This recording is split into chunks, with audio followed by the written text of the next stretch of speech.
అపారమైన కృపతో నీకు వాత్సల్యము చూపుదును. యెషయా 54:8. మనము ఏమై ఉన్నామో కేవలము దేవుని కృపయై ఉన్నాము. విశ్వాసము ద్వారా కృపచేతనే రక్షింపబడి ఉన్నాం. అయ్యా, తండ్రి, అబ్బా అని పిలిచే అర్హత దేవుడు అనుగ్రహించాడు. ప్రభువైన యేసుక్రీస్తు కృపా సత్య సంపూర్ణుడు.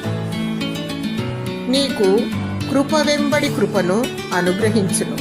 నీ పట్ల దేవుని కృప అధికమవును.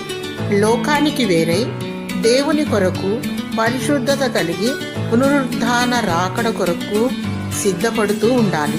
అనాది కాల సంకల్పము చొప్పున జగత్పునాది వేయబడక ముందే దేవుడు నిన్ను ఏర్పరచుకున్నాడని ఎరిగి బహునిష్టగా దేవునికి ఇష్టంగా జీవించాలి.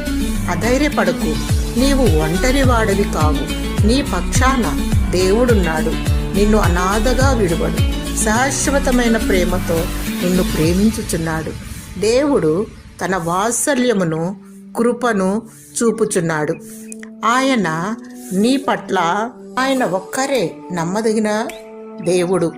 తన వాగ్దానమును నీ పట్ల నెరవేర్చును. జీవగ్రంథమందు నీ పేరు లిఖింపబడిన నిన్ను వరుడు తన రథములో కొనిపోబడును. దేవుని స్తుతించు. దేవుని కృప నీకు తోడయుండును గాక. ఆమేన్.